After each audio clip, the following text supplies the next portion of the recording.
everybody. Foley here for the weekly news recap to the 7th to the 13th of August 2023. Get started a little bit later today because, well, you know why. Sleep.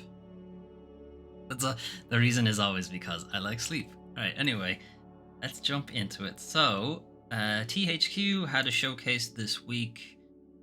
Just talking about what is going to be coming up on their slate of releases for the next while.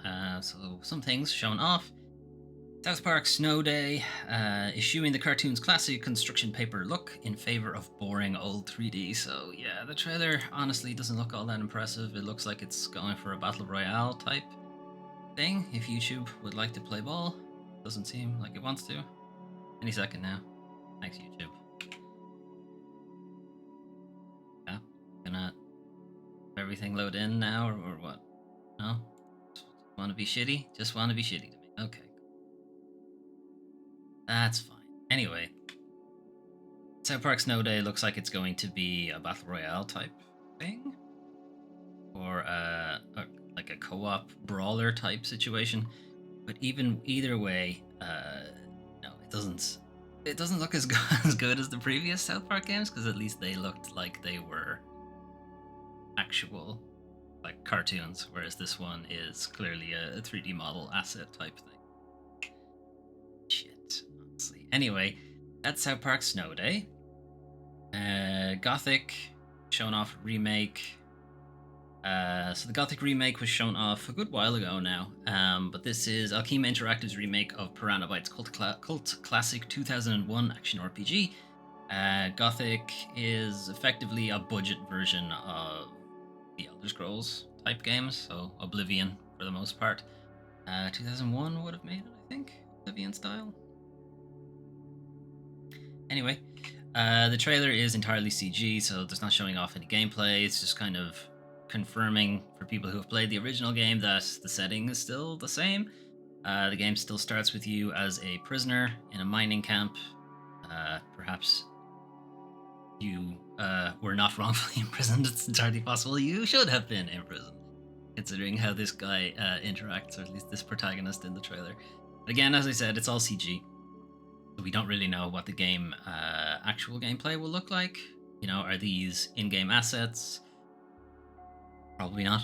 Or is this just showing off the kinds of things you can do in Gothic? There's also no release date either, and that's going to be a common refrain for all of these games going forward.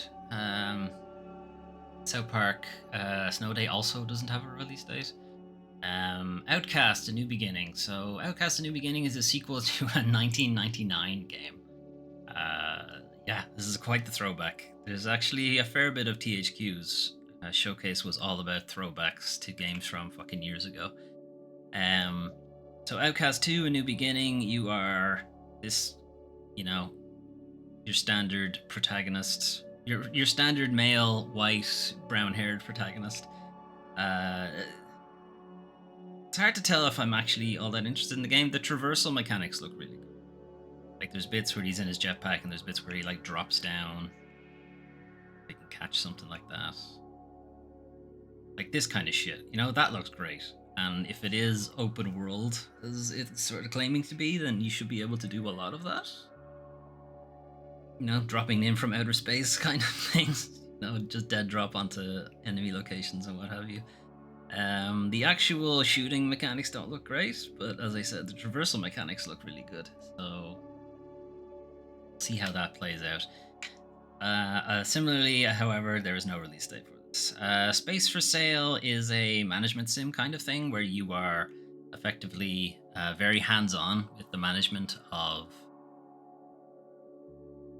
it's kind of galactic property. So you kind of drop down on a planet and you like set up different areas. You set up buildings and what have you, and then it is also your job to sort of keep it safe, go out and look for resources and take on the local wildlife and that kind of thing. No release date. It's only confirmed for PC, but there is a beta coming up soon if you're interested. Tempest Rising is a throwback to the old Command and Conquer style games, real-time strategies from the 90s.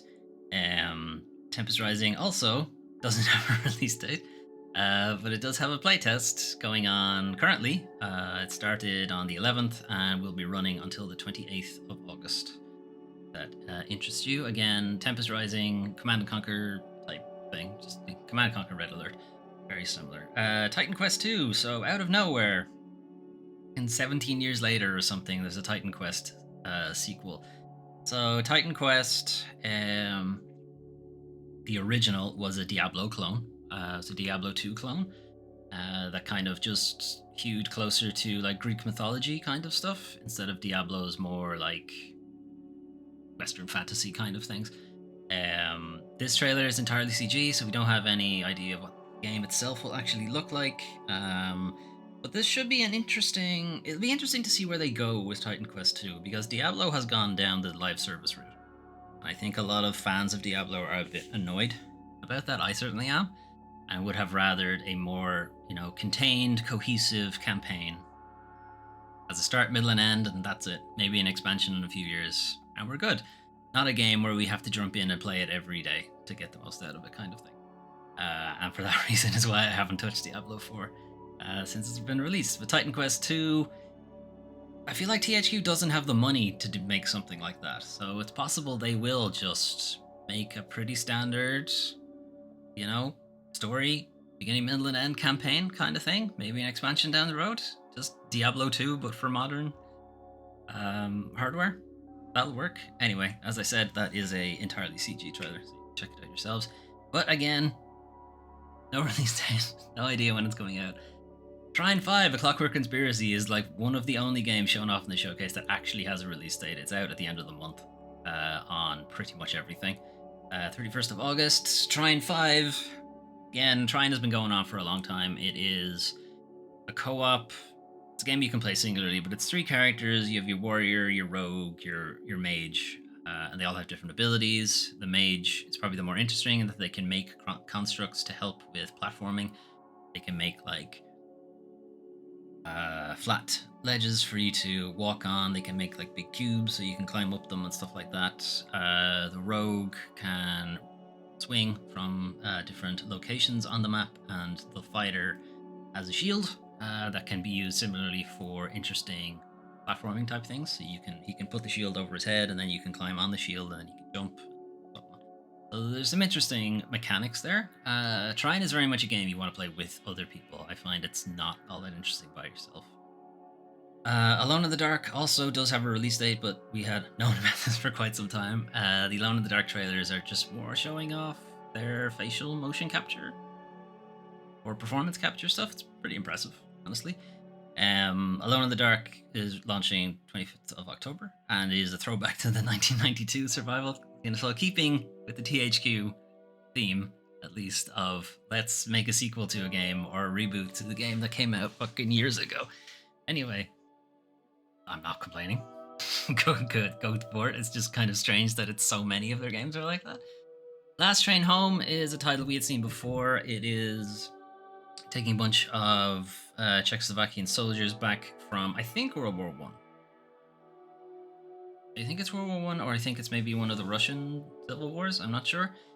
But it is a combat/management sim where you are managing people on the train and at the same time sending soldiers out into the environment to gather resources or gather intel or keep the train safe and that kind of thing. And you can promote them and they get new skills and that kind of thing. So there's a little bit of XCOM to it as well. Although I believe the combat is entirely real time. No release date. Later this year, at some point. Way of the Hunter is a hunter game, so who cares? Recreation also doesn't have a release date. Recreation is a arcade driver slash course creator. I think the course creation is a lot more heavily involved. I'm not even sure if there are pre-made courses. I would think there would be, but I'm not entirely sure. You make your own courses, you drive on them with friends or enemies, whatever way you want to put it. And their final thing was to announce that something that we kind of already knew was happening, in that there is a Teenage Mutant Ninja Turtles The Last Ronin game in development. Again, this trailer is not indicative of gameplay. There's in fact zero gameplay. It is mostly a tone setting thing. You've got these 4 candles. A couple of scenes go by and the candles gradually get snuffed out, which is to highlight the different Teenage Mutant Ninja Turtles that die as part of the last Ronin story. It is a fairly old visual novel at this point, so I'm not going to spoil who exactly it is who's the only remaining turtle who goes to get revenge if you haven't read the story. Melwin won't be happy. Let's just put it that way. Probably not her favorite one. It's a good story. A bit. Yeah, which turtle is that? Could be anybody. He's got all the weapons. Who could it be? Anyway, again, no release date, no gameplay, no nothing. It's happening. It'll be on modern consoles, PS5, Xbox Series, and PC, so not the Switch. That's that for the THQ Showcase. Kind of disappointing, because so many of it doesn't have any release date. And a lot of it was stuff we already knew. Titan Quest 2 sequel is interesting. I'll actually be curious to see how they go with that, but again, it's an entirely CG trailer. It's a very impressive trailer, but I kind of want to see the gameplay. Anyway, moving on. That was not the only thing that happened this week, though. The Red Dead Redemption remake that was going to be happening. Remember that? No, not a remake. It's just a port.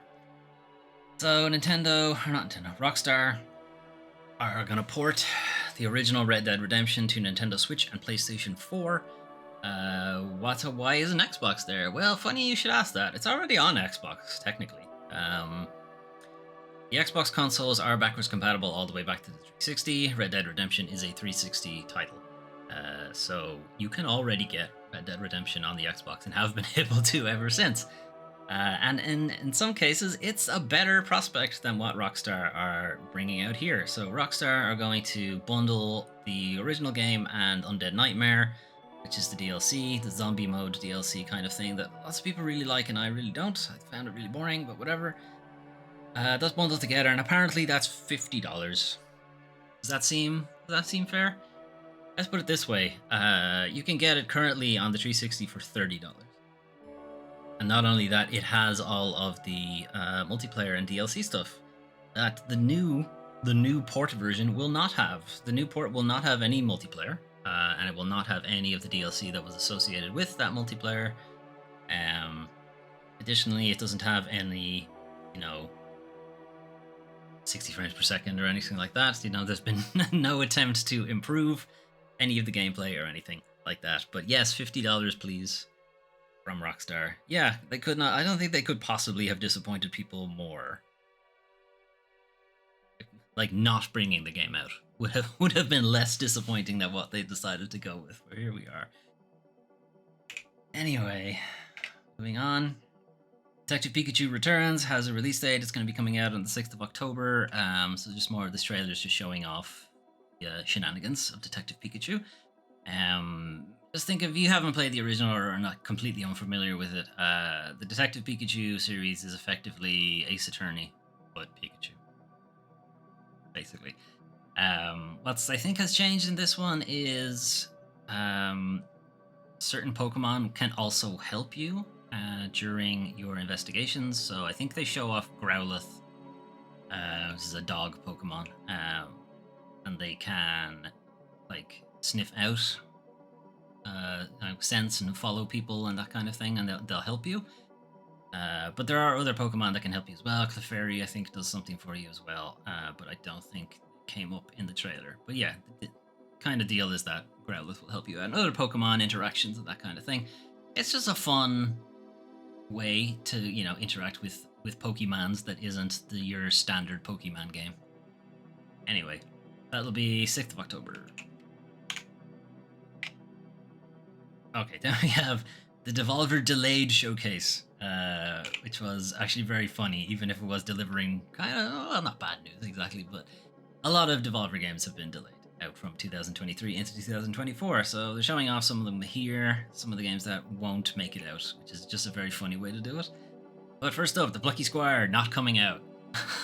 Not coming out in 2023. It'll be out in 2024 instead. Stick It to the Man, which is like a stickman fighting sim kind of thing. Again, not going to be out in 2023. It's going to be out in 2024 at some point. Skate VR, something like that. I don't know. It looks really cool. But yeah, again, Skate Story even. Not coming out 2023, 2024. Angerfoot, similarly, that's the game where the guy just kicks people in the face really hard. Yep. Oh, some shooting. Kick him. Give him a kick. There you go. Okay, that's Angerfoot. Pepper Grinder, also not coming out. Pepper Grinder has a bit of a Shovel Knight look to it, but it's got this really cool traversal and combat mechanic like at the same time that I really like the look of. But again, not going to be out this year. It's going to be out next year. I need to update our shortlist for a lot of these games because we're not going to be able to play most of them.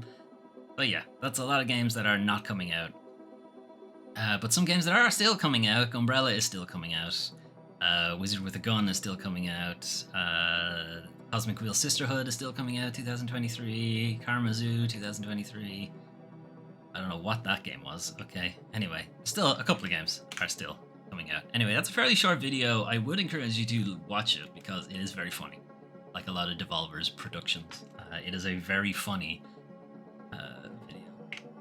Moving on. Flashback 2. Again, a sequel to an ancient property. 30 years old at this point. It's like a DOS game. It's ancient. Anyway, Flashback 2 has a lot of The Ascent. I get a lot of The Ascent vibe from it, as well as Ruiner a little bit. So dystopian, cyberpunk kind of things way before any of the other dystopian cyberpunk games you would have played, except maybe the Blade Runner game. Side-scrolling, shooty shoots with some cyberpunk aesthetics. Yes, please, I'll play some more of this. I've never played the original. I don't think I played too many DOS games. The only DOS games I think I have played are the Monkey Island ones, so no, I never did play the original Flashback. I do recognize that face, though. I recognize that that artwork. I've seen it in places before. I just have never played the game. Anyway, November of this year at some point. Lollipop Chainsaw, the remake, has been delayed to 2024. However, it does have a new name. It's going to be called Lollipop Chainsaw Repop, as you can see in the bottom right corner of the art.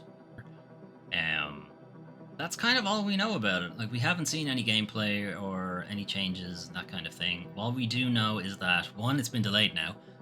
Two, it's had a name change, Lollipop Chainsaw Repop, and the music for the original game will not be appearing in the remake because they don't have the licenses for it. So that's all we know about the game. Who knows what's going to happen with it down the line. Okay, Epic Store free Epic Store games for this week up until Thursday. Europa Universalis 4. Lead any nation from Renaissance to Revolution in a complex simulation of the early modern world. Master the art of war, diplomacy, and trade to shape and change your nation's history. So it's a bit Civ. It's a bit like a Civilization type game, only it doesn't go, I think, it doesn't go as far back as Civ, and it doesn't go as far forward as Civ. It's a much more contained. But in that case, they can also go into a little bit more detail than the Civilization games tend to. That's one of the games, and then the second game is Orwell, Keeping an Eye on You. Big Brother has arrived, and it's you.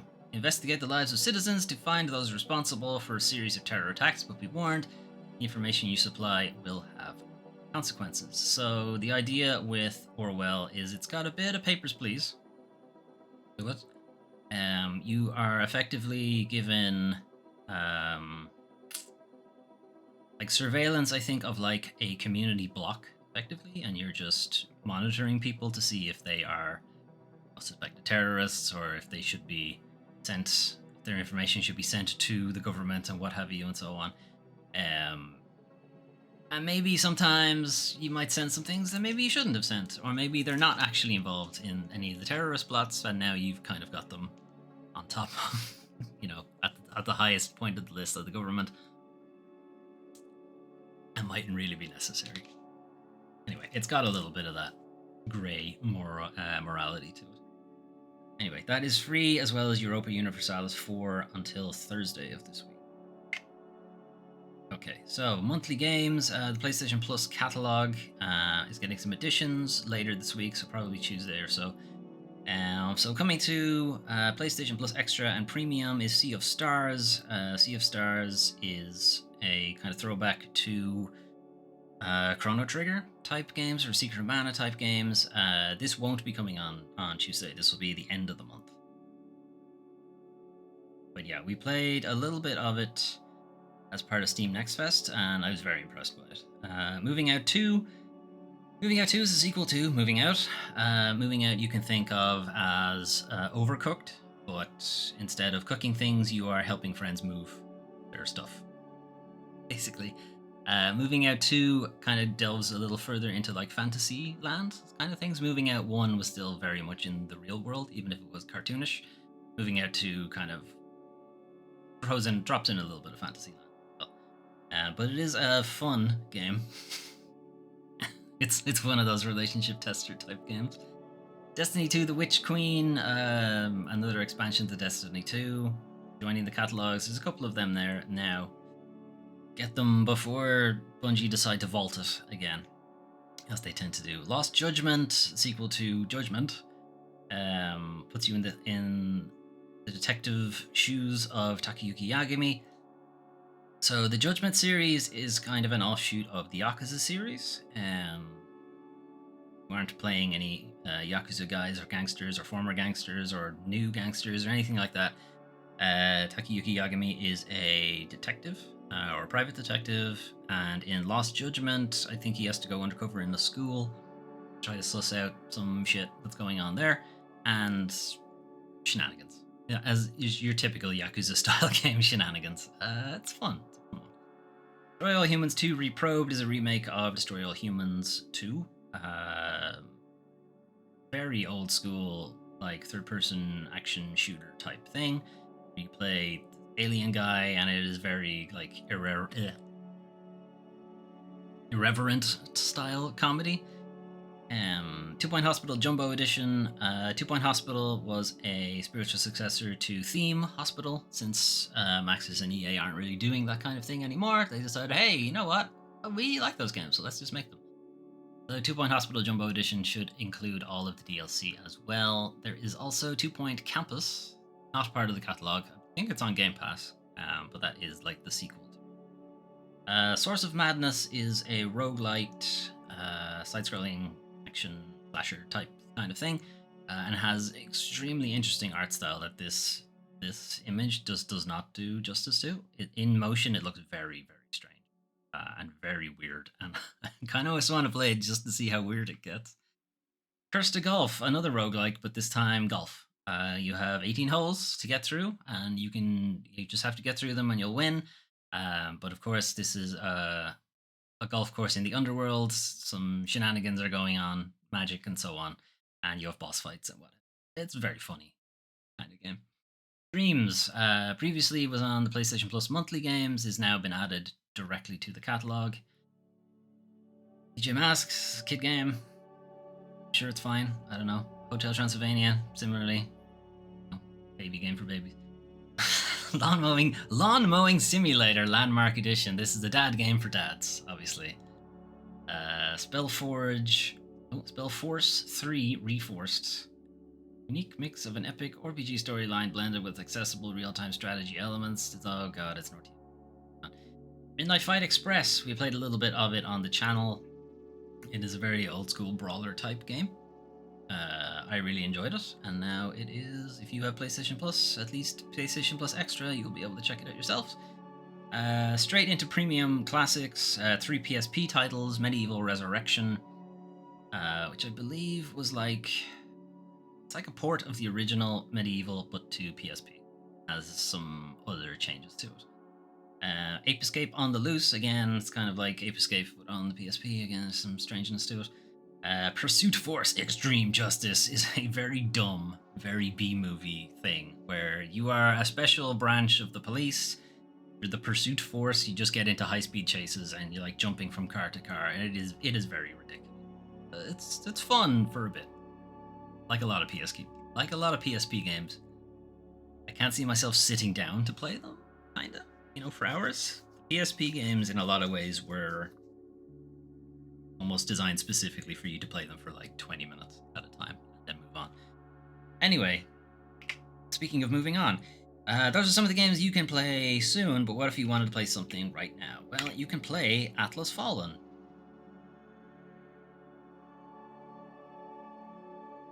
YouTube doesn't want to play ball with me. Okay, anyway, full screen. Atlas Fallen, we have had a look at a couple of times on the channel. It's from Deck 13, the people who made the original Lords of the Fallen. From what I've seen from previews and reviews and that kind of thing, the combat looks really interesting, and then everything else looks boring as fuck. More or less is what I've seen from it. Which reminds me a whole lot of Forspoken. Because Forspoken had similar issues in that the combat was really good, and then everything else was really boring.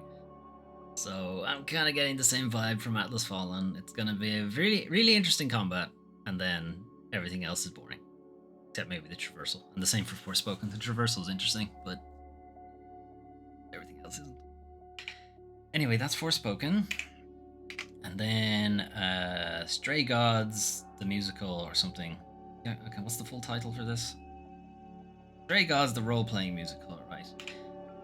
So this is an RPG that has a lot of voice acting talent in it. There's some like really big names in it. And from what I've seen again from reviews and stuff like that, is that that's really good. The voice acting is incredible, but is maybe what's the issue? I think it's like pacing is kind of all over the place, and the story maybe doesn't go too well. I think has been the general gist of what I've gotten from reviews, but most people are pretty happy with it. But do keep in mind it's a musical. So if you're not up for that kind of thing, at least you know what you're getting yourself into. Anyway, it is now time, unfortunately, to talk about the worst parts of video game industry. So, big shock, Square Enix, again, Final Fantasy 16 sales did not meet expectations, because that's just what Square Enix do. They have unreasonable, unrealistic expectations for all of their games. But somehow, Final Fantasy 16, probably one of their better selling titles, somehow didn't reach their expectations, because the guy who does their expectations needs to be fired, honestly, because he's not doing his job right. Net sales increased, but operating profit has dropped by 79%. It's because you just didn't release any games this year, but okay. High end of the company's expectations were not met, and the slow adoption of the PlayStation 5 was a limiting factor. More on that in a bit. Final Fantasy 16 was released as a PS5 exclusive, so guys, you kind of shot yourselves in the foot there by making it an exclusive. Why have Eurogamer started? Or actually, that might be a cookie thing I accepted to read a tweet or something like that. Anyway, the company is infamously critical of sales and often sets inflated targets. Yes, they had the same issue with the original the Tomb Raider reboot, the Hitman reboot, Forspoken, and so on. All had unreasonable sales expectations, and of course they didn't reach them, even though both Hitman and Tomb Raider sold extremely well for the series. Like, the Tomb Raider reboot is one of the best-selling Tomb Raiders. The Hitman reboot is one of the best-selling Hitmans. Somehow didn't reach their expectations. I think there is just some company policy for them. Maybe they don't give out bonuses or something if games don't reach their expectations or something like that. I feel like there's some kind of a conspiracy, because Square Enix never reach expectations. Ever. Even the Final Fantasy VII Remake didn't reach their expectations. Like, it's ridiculous. Anyway, moving on. Sony's financial report hints at first-party delays, so this is also on top of the PS5 adoption was slow kind of thing. It's like PS5 was responsible for like 50% of the console market the last couple of months. So trying to say that the adoption rate has been slow is a bit ridiculous, but okay. And that's including like people buying PS4s and Xbox Series, Xbox Ones and that kind of thing. It includes all of the consoles. They're like half that market. Okay. So this is mostly coming from an earnings report from Sony, and it's this line that's highlighted in blue. A negative impact of changes in the launch dates of a portion of first-party titles. So first-party titles would of course be things Sony make themselves, and not things they just publish on behalf of other people. So Marvel Spider-Man 2 is a first-party title, however Helldivers 2 is not. It is developed by somebody else, and Sony are just publishing it. So this is Sony's policy of doing entirely to prestige type games. So think of just what they've been releasing the last while: The Last of Us, God of War, Horizon Zero Dawn, Ghost of Tsushima, and so on, Marvel Spider-Man. You know, it's only going for big blockbuster open world things that take forever to make. And it's starting to bite them in the ass because they're not making smaller games. They don't have smaller games to put in between when these things inevitably get delayed. And this is it. This is literally the outcome that was everyone told you was going to happen, and you did it anyway. Where are your small games, Sony? Where are your Shadow of the Colossuses? Where's your Vib Ribbons? Where's your Parappa the Rappers? Where are those games? No, not allowed to make them anymore. Can only make big giant games that take forever to play and take even longer to develop. Maybe they'll get the memo. Doubt it. Anyway, moving on. Pokemon Company uses fan music in trailer without crediting the fan. Of course they do. So this is news from the Pokemon Scarlet, I think. There was a Pokemon show, Pokemon Direct or whatever, earlier this week. That's where the Detective Pikachu trailer came from, and a bunch of other news about the mainline Pokemon entries and so on. But as part of that, some music from a fan. So it's a fan arrangement of one of the Pokemon Scarlet and Violet songs. I thought it was written down there, but it's not. Fans are expressing their concerns after the Pokemon Company seemingly used fan-created music in a recent trailer. It's no seemingly anymore; they very much did. The actual creator of it himself has just put them side by side, and then like they're identical. Like, this is my music. It is technically an arrangement of a different song, so it's not like entirely unique music. It is music that appears in the game as it is, and this is just a different arrangement made by a fan. However, the fan was not contacted or told or given credit or anything like that. Nintendo just went, "Hey, that's a Pokemon game." Or not Nintendo. Pokemon Company just went, "Hey, that's a Pokemon song. We're gonna use it, and we're not gonna say anything about it." ND, the composer, says the Pokemon Company included the music in its trailer without their permission, with no credit to be found. But of course, anyone who follows the Pokemon Company or Nintendo will know that they are famously litigious about people using their stuff. You know, fans trying to add mods or fan games, resurrecting games so that they can be ported to PC and so on, using Pokemon imagery, using Pokemon terminology, anything like that. They just come down like a ton of bricks. Nintendo fires off the cease and desist, search and destroy missile, and that's the end of it. But Nintendo or the Pokemon Company it's fair game for them to do it, though, right? No, it isn't, but they get away with it because money. Just throw money at it and make any legal issues go away. Xbox has reduced its $1 Game Pass Ultimate trial from a month to 14 days, so this is entirely within their prerogative to do so. The trial returned last month, offering the same terms as before, but this doesn't appear to have lasted long. So usually it was... the Xbox Game Pass deal had been around for a good few years, since Game Pass had been. They discontinued it in March for some reason and then brought it back only recently.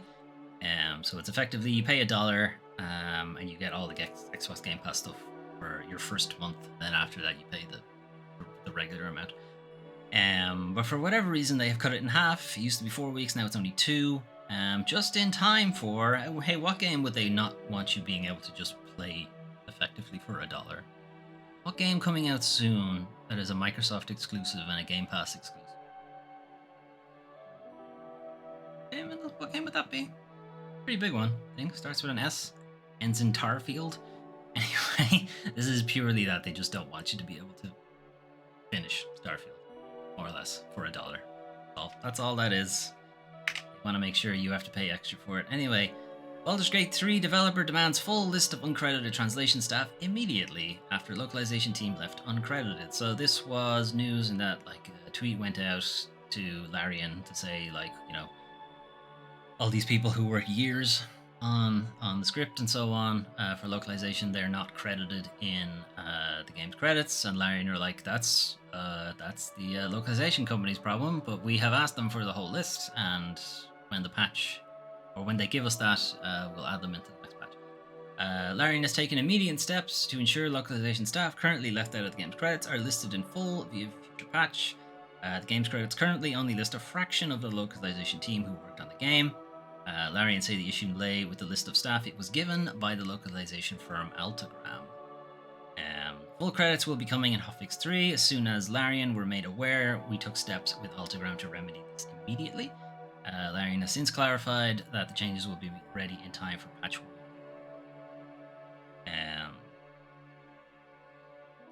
Add the extra there. I think it's 1.1.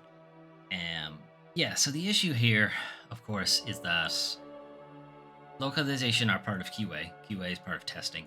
Testing gets shit on all the time. Pretty much any software company, really, but particularly in video games. They are very much the bottom rung. Which is not great, because they're kind of responsible for you having a stable game.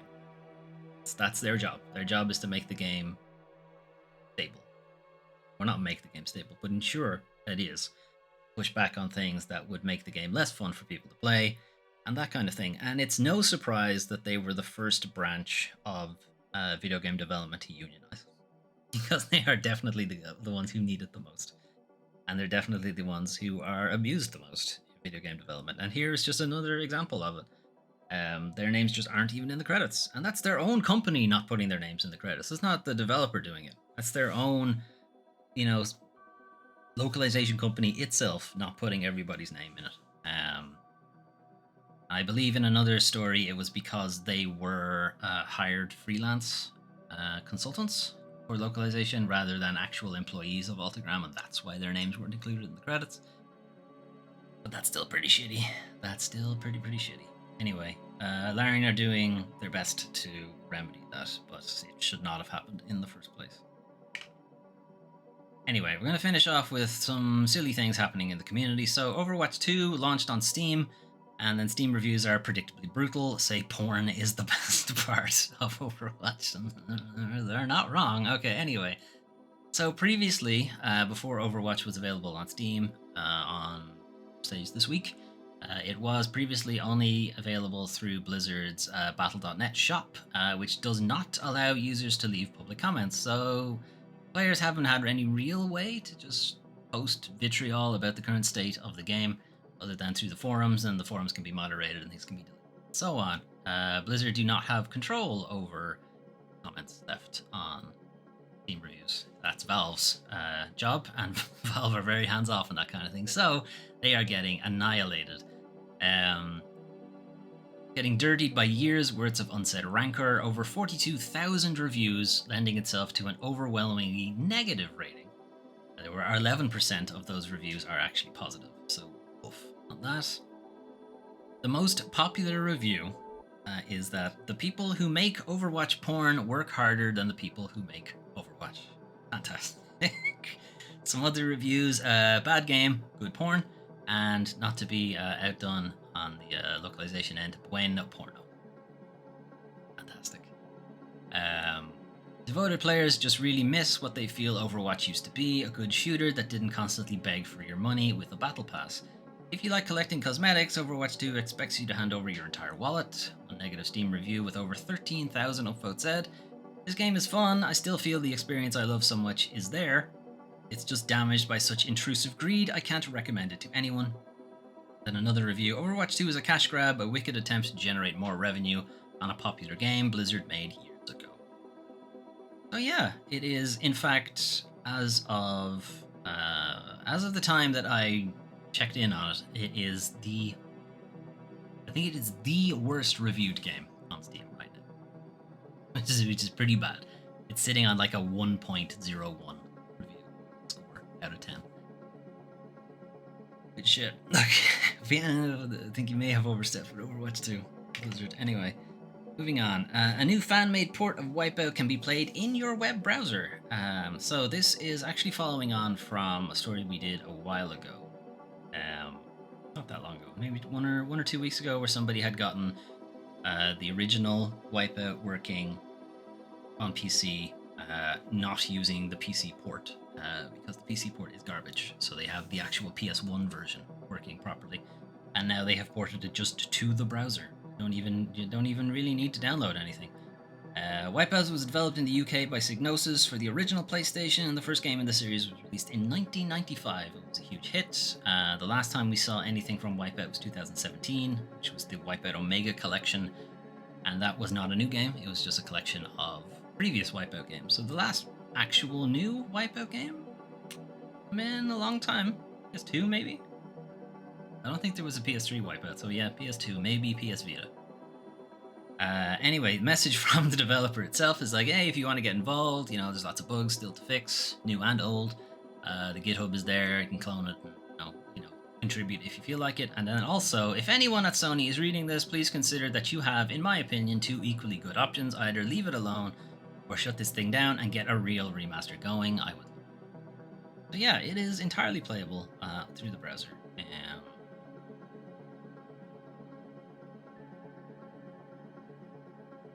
Minimal version. Cool. Press enter. No, enter isn't actually what you press. You press the X button. You can see it at the top. Those are the controls. The controls are a bit wanky. Wanky? Wanky. I didn't want the championship. Oh, whatever.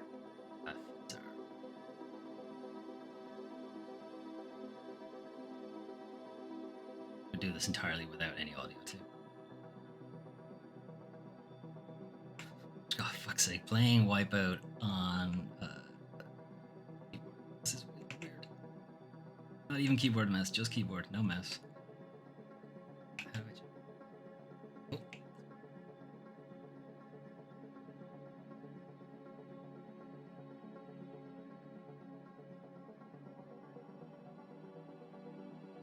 Don't know what fire. Fucking missed anyway. Anyway, as you can see, is the PS1 version of Wipeout that is entirely playable through your browser. How do I?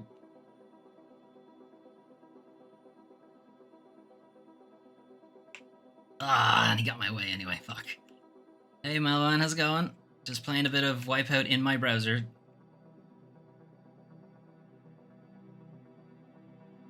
What this is? Mine, I think. Gone now.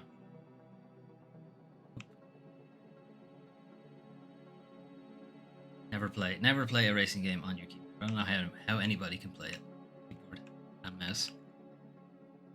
This is very weird news. This is just somebody decided to port Wipeout onto the browser because Sony isn't doing anything with the IP. But why not? Why not? We'll get a lap in, at least. I don't even know what that is. Ugh! Shield. No. Suck at this. Any of that boost.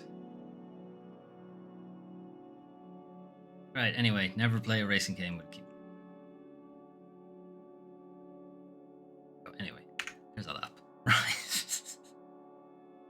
Anyway, that was the news, so let's leave the background.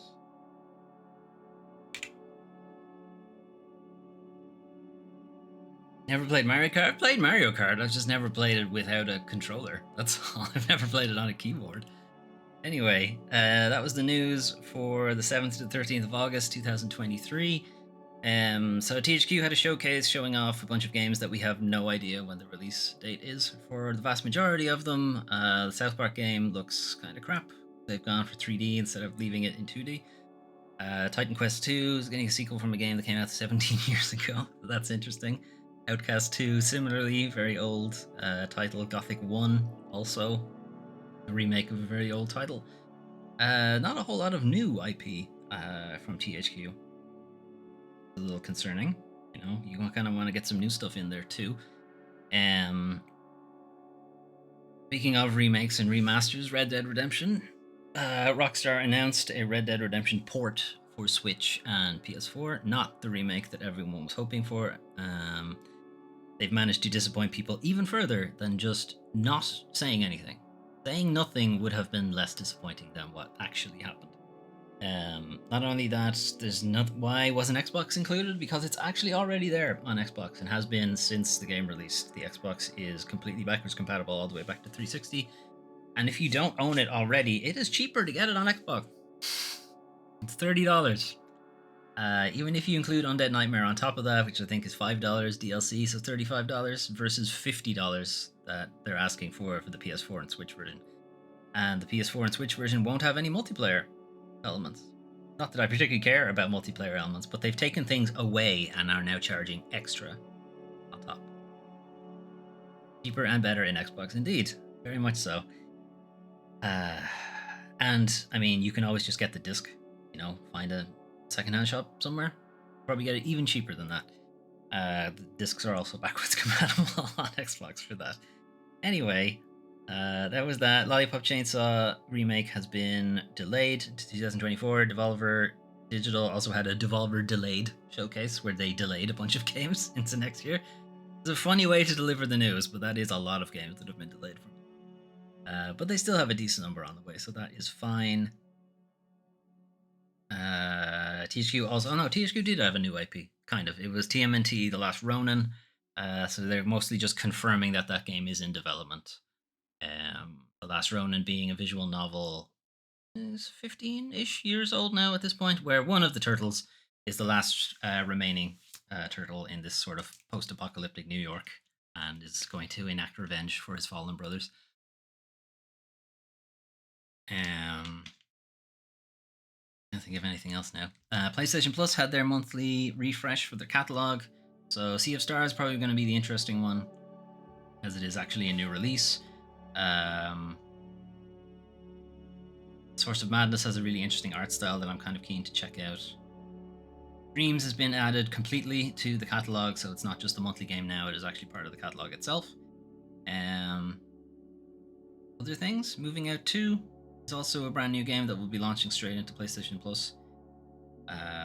New releases, you can see Stray Gods there, role-playing musical, and also Atlas Fallen was a new release this week.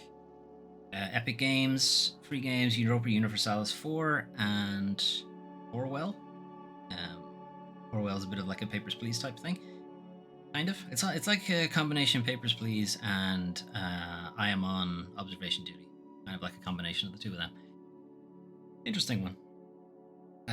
Industry bullshit. Well, obviously the Rockstar Take-Two thing, trying to, practically double the cost of what the game actually should be. Pokemon Company using fan music and not crediting the fan. Localization, QA, testers not being credited in Baldur's Gate 3 is being fixed. Anything else I can't remember? Oh yeah, Square Enix somehow Final Fantasy 16 did not reach their lofty expectations. Everyone is shocked because Square Enix has ridiculous expectations that may or may not be tied to employee bonuses. I have a feeling that that's buried somewhere in the story. That, that certain employees will get bonuses if they do hit their expectations. And Square Enix just routinely, somehow, never reach expectations. Weird one. Guess we can't pay you that bonus. Anyway, on top of that, PlayStation earnings call, they are having a negative impact because of delays from first-party titles, which suggests that some games will not be coming out this year and have been delayed further, possibly into 2025. And from my side of things, it is just indicative exactly of Sony's over-reliance on big blockbuster giant games and not making smaller, more experimental games. They're relying on these huge games that take a really long time to make, and when they get delayed for a really long time. It means there's huge gaps in their releases. They're releasing one game for the rest of the year. It's just Spider-Man 2. That's it. They have one of the largest install bases. PlayStation 4 and PlayStation 5. Sony first-party title, the only one that releases Spider-Man 2 for the rest of the year. That's a problem, Sony. You should probably do something about that. Anyway, Overwatch 2 is the worst reviewed game on Steam ever since it launched last week. Most of the reviews are saying that the porn is good and the game is bad. And as we saw there, Wipeout now runs in your browser, and the developer said, hey Sony, either just leave it alone or take it down and make something with the IP. So it's kind of challenging them to actually do something with it. Anyway, that is your news for the 7th to 13th of August 2023. But what is happening on the channel next week? So we have...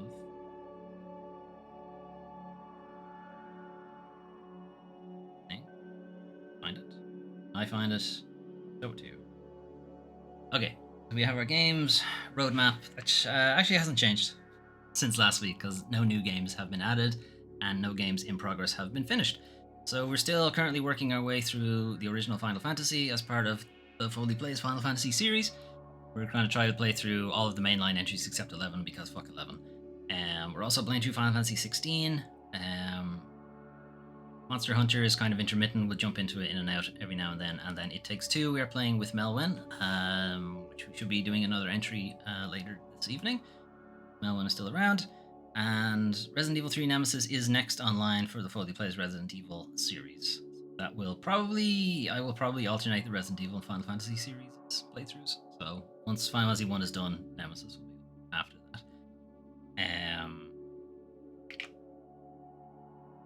So what's happening next week? Well, next week we are going to be continuing with all of those games. We're going to be continuing with the Final Fantasy 1 playthrough. We are, I think, like 60 to 70% of the way through the game. I don't know. I've never played the game before, but I am following a sort of roadmap of where to go. Because if there's one thing to be said for old games, they do not tell you what to do. They're like, fuck you, figure it out. Figure out where you're supposed to go. We're not going to tell you. So that's what we're doing with Final Fantasy 1. I've also figured out I can run. Didn't know you could run. Didn't know you could run in the original Final Fantasy. I can do it now, so that's good. As I've dramatically sped up the Let's Play now that I know I can actually run in the game. Anyway, Final Fantasy 16. I don't want to say too much of where we are because, again, this is still a fairly new game that a lot of people are interested in. So some story things have happened, and we've gone back to Rosaria again. Second time. Third time. That's where we are. Okay? if you know, you know, and if you don't, you don't. Okay. And then It Takes Two, as I said, with Melwen. I don't think we'll finish it today. Maybe. But I don't think so. So it may fall further into next week. And if we do happen to finish it today, then, I don't know, something else. Keep an eye on the schedule. Speaking of the schedule, we have to pick what is coming up next in the Foley Fables. So, we have finished The Sinking City, so that's not an option anymore. So what we're looking at here is kind of the scoring list for the rest of them. So right now, Ghost Trick, Phantom Detective, Raincode, Pentiment, and Broken Sword are all sitting on a +2. And then Norco, Vampire the Masquerade, Coteries of New York, Zero Escape Dilemma, 999, Stasis, and Oxenfree are all sitting on a +1, and the rest of them are on a +0. So we're on 19 games. So 19 games means 20 spins. We want to make sure we get somebody with it. All right, so get your predictions in. Ghost Trick and Raincode come with advantage. Exactly, they've been on the list longer, so they get a little bit. All right, get your predictions in. Who's gonna win? 20 spins to go. There's spin 1. All right, Oxenfree, get the +2 team. Sword is now on a +3. Randomize this a bit. All right, spin 3. Here we go. Stasis. Okay. Spin 4. Raincode. Oh, it's Melman's favorite. Currently joint at the top, I think. Spin 5. Detective. Oh, 13 Sentinels. Aegis Rim actually joins the squad. Interesting. That's a visual novel game about teens in mechs and time travel. It's interesting. I've never finished it, but it's interesting. And it's there again. Okay, well, alright. That's spin 7. Spin 8. Okay, Stasis. Spin 9. I have lost count of where anybody is. 10. Pentiment. Hope that didn't do a count +2 on it. I never win these anyway. Well, luckily, it doesn't matter which one it is. Everybody wins, because I don't put bad games on. Except for Coteries in New York. Coteries in New York might be bad, but the rest of them are all good games. In 11, I think. Okay, The Outer Wilds has joined. That might have been a mistake. Anyway, there. It's on the board. Spin 12. Faces. Spin 13. Guilt. Okay. I thought I had removed that, but anyway. Spin 14. Ghost Trick. I think Ghost Trick's winning. Spin 15. Space for the Unbound is a coming-of-age tale set in Indonesia, where you are friends with someone who has developed magic power. It's kind of interesting to see how it plays out. Spin 17. Alright, Zero Escape. Triple Nines is a escape room simulator kind of thing. Spin 18. Heaven's Vault. Okay, that gets added. Heaven's Vault is a really interesting archaeology / ancient language translation puzzle game. It's really good. I'm doing it a huge disservice. It's very good. 19. Oxenfree gets added. It's not gonna win. Okay, I think it's kind of between Ghost Trick and Stasis maybe at this point. Last spin. Heaven's Vault. Okay. So who's winning? Or who won, I suppose. Alright, it's between Stasis and Ghost Trick. Okay then, interesting. Right. Well, let's say we do a dice roll for it. So, Melwin, odds or evens? Which one do you want, and then odds or evens for it? You can have Ghost Trick or you can have Stasis.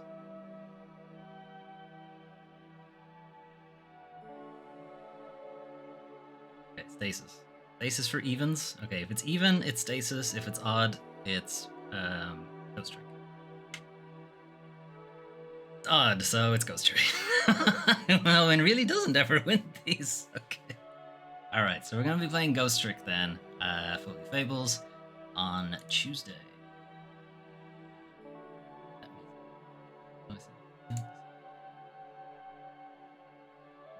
As Foley Fables, settings.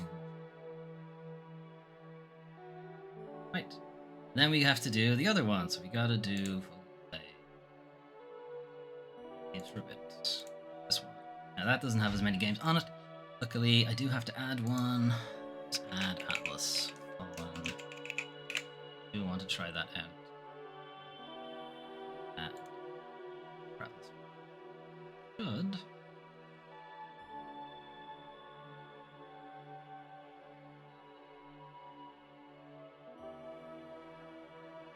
Alright, so I do have a picture for that. So the board for Fully Placed Games a Bit is sitting with After Image and Hi-Fi Rush are sitting on a +3. After Us and Crime O'Clock are sitting on a +2, and The Spirit and the Mouse and Viewfinder are sitting on a +1, and Atlas Fallen and My Friendly Neighborhood have just been added, so they're on a +0 for now. So, that's 8 games, which means 9 spins. Hi-Fi Rush. 2. In Spanish, we say fortunate in gambling, unfortunate in love. Okay. After Us, I'm unfortunate in both, I think. I'm like that one data point that makes everything work. Okay, that's spin 3. Atlas Fallen is on the board. Spin 5. Friendly Neighborhood is on the board. So My Friendly Neighborhood is, hey, what if you had a first-person horror game, but all of the monsters were Muppets? Basically, and then it's not really a horror game anymore. I don't remember what spin this is. I'm gonna say it's spin 6. I can't count. Anyway, spin 7. Fallen. Spin 8. Fallen again. Okay, I randomized it, but apparently I didn't randomize enough. And then last spin. Spirit and the Mouse. Okay, well, that's not gonna win. So what's on top? +5, Hi-Fi Rush. Okay, so Hi-Fi Rush is a game from Tango Gameworks. Very different to their previous entries. Tango Gameworks are probably best known for Evil Within, which is a kind of spiritual successor kind of thing to the older Resident Evil games. Hi-Fi Rush isn't like that at all. Hi-Fi Rush is maybe a bit closer to something like Devil May Cry, but it's very colorful, and as the naming might suggest, it is based a lot more on music. So it's like a rhythm action Devil May Cry spectacle brawler type thing. It's interesting. I've been very interested to play it. We'll see how well it turns out, because I am Irish, and don't have any rhythm. We'll see how that goes. Save that. Okay. I meant to remove you from the thing. Okay, so Tuesday. Tuesday is going to be Ghost Trick. Is it down as Ghost Trick or is it down as Phantom? Down as Ghost Trick. There. And then Hi-Fi Rush are those games a bit. H for Rush is.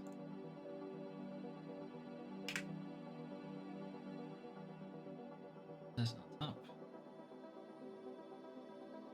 I'll change the color of it so that it actually is visible. But that's our schedule for next week. Tuesday, Ghost Trick Phantom Detective, starting a new Foley Plays or Foley Fable, a game where we play pretty much just for the story. Wednesday, continuing Final Fantasy 1. Thursday, continuing Final Fantasy 16. Friday, we'll be playing Hi-Fi Rush for a bit. And then Saturday, myself and Melvin will be playing It Takes Two, maybe. Or we might be playing something else. It depends how well we do later today. And then we'll be right back around for the weekly news recap at 12, maybe. Might change the time on that one, because 12 doesn't seem to be working. I might change that to something else. I tend to be asleep instead. Anyway, that is the plan for next week. Right. Thanks for dropping by and hanging out with me for the news for the 7th to 13th of August 2023 and the channel update for the same dates. Thanks, Melman, for joining me in the chat. And I shall see you later for It Takes Two, and maybe you guys will see us later for It Takes Two at 8 p.m. We'll be streaming it on my channel and Melman's channel at the same time. If you want to get either of ours point of view, game is split screen, so that doesn't really matter, but hey, you can do it if you want. Drop by Melwan's channel at twitch.tv/Melwan26. Them a follow or drop in their chat, or if you have two screens, put them on either screen. You can see 4 crusties, something. Anyway, something like that. Right, I'm gonna head off. See you guys later for It Takes Two. See you in a bit, Melwan, and possibly see you on Tuesday for Ghost Trick Phantom Detective. Bye bye.